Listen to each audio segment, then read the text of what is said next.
Hello, and welcome. Today, we're going to talk about something incredibly important, something that touches the very core of our shared history and our understanding of humanity.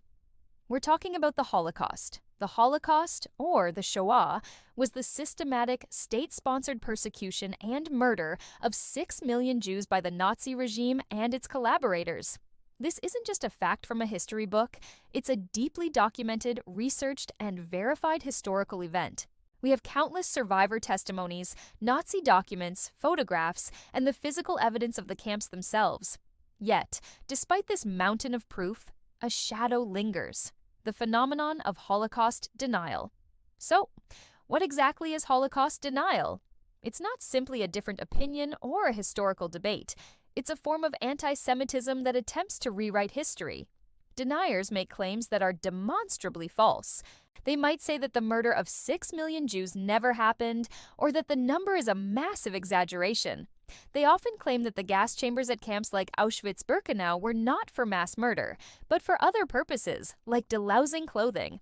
Some even go so far as to suggest the Holocaust was a hoax invented to gain political and financial advantages. To anyone who has studied the history, these claims are absurd. But to those who are less familiar, they can sound like they're just asking questions, or presenting the other side of the story. This is a deliberate tactic.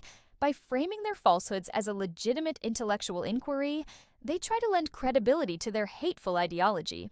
It's important to understand that Holocaust denial isn't about finding the truth. It's about erasing the truth to promote hate. Let's look at the evidence that refutes these claims.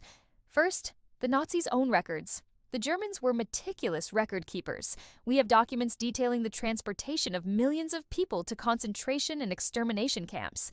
We have speeches from high-ranking Nazi officials, like Heinrich Himmler, where they spoke explicitly about the extermination of the Jewish race. For example, in his Posen speeches in 1943, Himmler addressed SS officers and left no doubt about their murderous intentions. These were not secret whispers. They were policy declarations. Then, we have the physical evidence. The ruins of the gas chambers and crematoria at Auschwitz, Sobibor, Treblinka, and other extermination camps are still there. Forensic analysis of the sites has confirmed their function. Architects' plans and supply orders for materials like Zyklon B, the cyanide-based poison used in the gas chambers, have been preserved. These aren't fakes. They are the chilling blueprints and receipts of a factory of death. Perhaps the most powerful evidence we have is the human evidence: the survivors. Hundreds of thousands of survivors shared their testimonies after the war, and their stories, collected from different people in different places, were remarkably consistent. They described the ghettos, the cattle car transports, the selections, the forced labor, and the ever-present shadow of the gas chambers. People like Elie Wiesel and Primo Levi dedicated their lives to bearing witness, to ensuring that the world would never forget what they experienced. To deny the Holocaust is to call every single one of these brave individuals a liar. It is to silence the voices of those who endured the unimaginable. So why would anyone deny something so thoroughly documented? The motivations are almost always rooted in anti-Semitism and neo-Nazism. Deniers want to rehabilitate the image of Nazism. If the Holocaust didn't happen, or was much smaller, then perhaps the Nazi regime wasn't as evil as history records it. This is a way to make their hateful, fascist ideologies more palatable to a modern audience. They want to remove the stain of the Holocaust to make room for a new generation of hate. Denial also serves to directly attack Jewish people today. By claiming the Holocaust was a fabrication for political gain, deniers are perpetuating old anti-Semitic tropes about conspiracies and control. It's an attack on Jewish memory, trauma, and identity.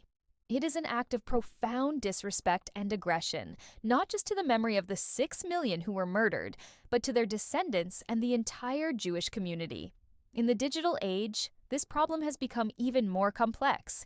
The internet and social media can be powerful tools for education, but they are also fertile ground for misinformation. Algorithms can sometimes push people down rabbit holes of extremist content. A simple, curious search can lead to a sophisticated network of websites, videos, and forums, all dedicated to spreading lies about the Holocaust. These sites often look professional and use academic-sounding language to deceive visitors. They prey on a lack of historical knowledge and a general distrust of mainstream sources. This is why education is our most powerful weapon against this form of hate. It's not enough to just know that the Holocaust happened. We need to understand how it happened. We need to learn about the history of anti-Semitism in Europe, the rise of the Nazi Party, the laws that stripped Jewish citizens of their rights, the creation of ghettos, and the step-by-step process that led to the final solution. When we are armed with knowledge, we can recognize denial for what it is.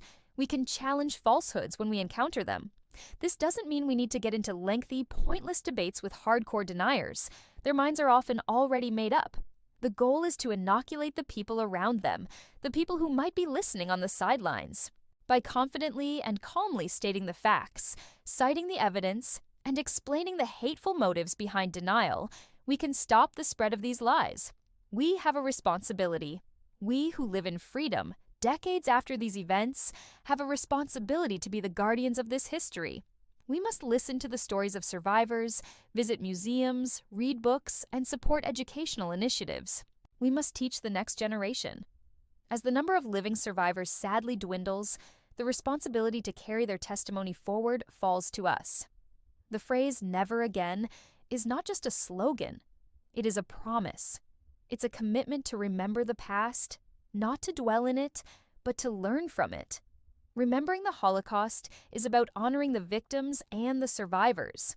But it's also about recognizing the warning signs of hatred, racism, and anti-Semitism in our own time.